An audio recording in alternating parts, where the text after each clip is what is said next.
जय श्री हरि।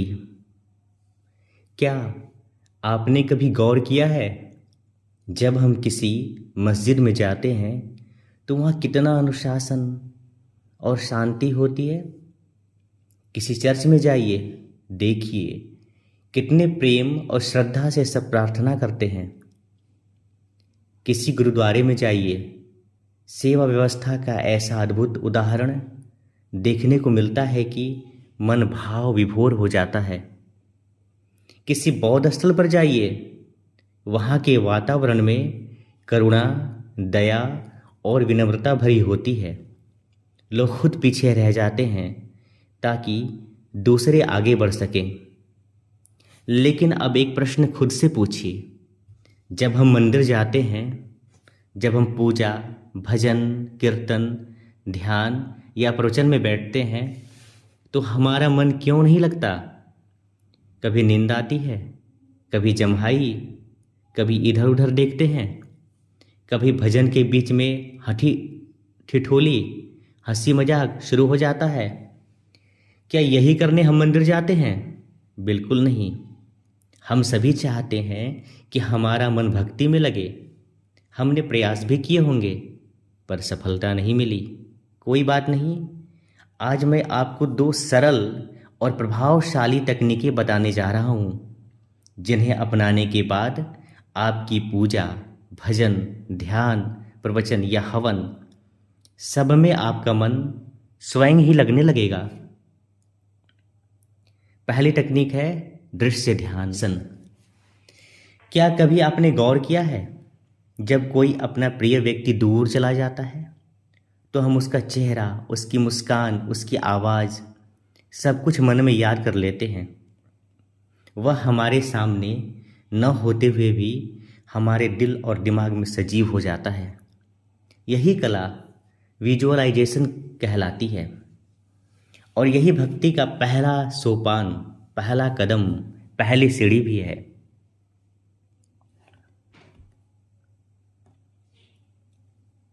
जब भी आप पूजा करें, भजन करें या जप करें तो सबसे पहले भगवान का रूप मन में स्पष्ट करें। अगर आप श्री कृष्ण का नाम जप रहे हैं तो अपने मन में उनका मुस्कुराता हुआ मुख कमल देखिए। हाथ में बांसुरी, पीतांबर वस्त्र, गले में वैजयंती माला और उनके चरणों के पास झूलती गोपियों या गायें। ऐसा अनुभव कीजिए मानो आप वास्तव में वहीं खड़े हों, वृंदावन की उस पावन भूमि पर। अगर आप श्री रामचंद्र जी का स्मरण कर रहे हैं तो कल्पना कीजिए आप अयोध्या में हैं। भगवान राम धनुष बाण लिए हुए सीता माता और लक्ष्मण के साथ खड़े हैं और आप उनके चरणों में प्रणाम कर रहे हैं।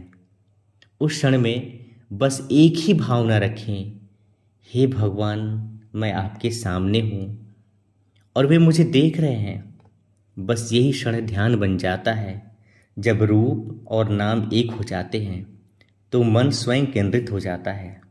याद रखिए, नाम और नामी, नामी का मतलब भगवान, नाम और नामी में कोई भेद नहीं। जब आप नाम जपते हैं और उसी क्षण रूप का ध्यान करते हैं, या कीर्तन करते हैं और उसी क्षण रूप का ध्यान करते हैं, तो जप या कीर्तन केवल शब्द नहीं रह जाता, वह एक जीवंत संवाद बन जाता है। फिर चाहे आप माला फेर रहे हों, आरती गा रहे हों या ध्यान में बैठे हों, हर बार मन अपने आप खींचकर भगवान की ओर चला जाएगा।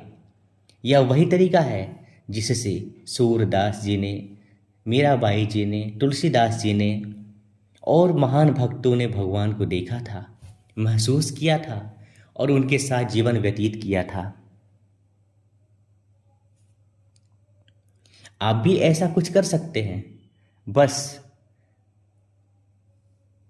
रोज कुछ क्षण आंखें बंद कर भगवान के रूप को अपने हृदय में उतार लीजिए। धीरे धीरे वह रूप आपके भीतर स्थिर हो जाएगा और फिर जब अपने आप सहज, मधुर और गहरा हो जाएगा। अब बात करते हैं दूसरी तकनीक की। इसका नाम है अंतिम जप की भावना, यानी कि फाइनल रिमेम्बरेंस।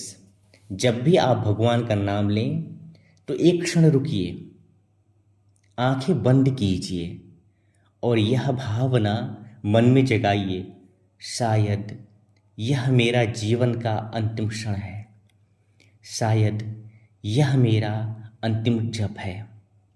कल्पना कीजिए, अगर सचमुच यह संसार छोड़ने से पहले का क्षण हो तो हम भगवान का नाम किस गहराई, किस तड़प और किस समर्पण से लेंगे।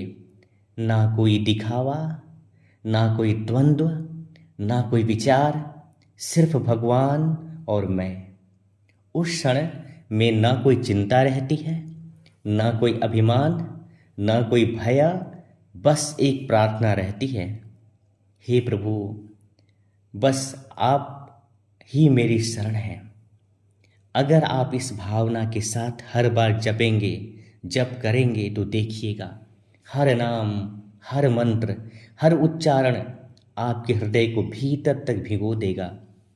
यह अंतिम जप की भावना ही है जो साधारण ध्यान को अमृतमय भक्ति में बदल देती है।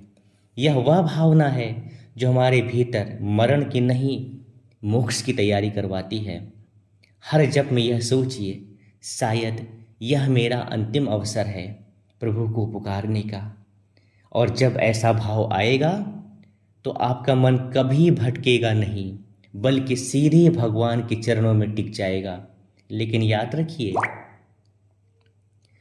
जैसे डॉक्टर दवा के साथ परहेज बताता है, वैसे ही ध्यान में सफल होने के लिए कुछ परहेज भी जरूरी हैं। जैसे दूसरों का अन्न न खाएं, व्यर्थ चिंताओं से, निंदा से, चर्चाओं से दूर रहें, कम बोलें और मन को एकाग्र करें, बेकार के समाचारों और नकारात्मक चीज़ों से दूरी बनाएं, अपने मन को पवित्र विचारों में लगाएं। जितना आप अनावश्यक बातों से दूर रहेंगे, आपका ध्यान, पूजा और भक्ति गहरी होती जाएगी। तो आइए आज से ही इन 2 तकनीकों का अभ्यास शुरू करें। भगवान का रूप मन में रखिए और हर जप को अंतिम जप मानकर कीजिए। देखिएगा, कुछ ही दिनों में आपका मन स्वयं भगवान के चरणों में स्थिर हो जाएगा। हरि नाम ही सच्चा धन है, उसी में जीवन का सार है। जय श्री कृष्ण, जय श्री हरि।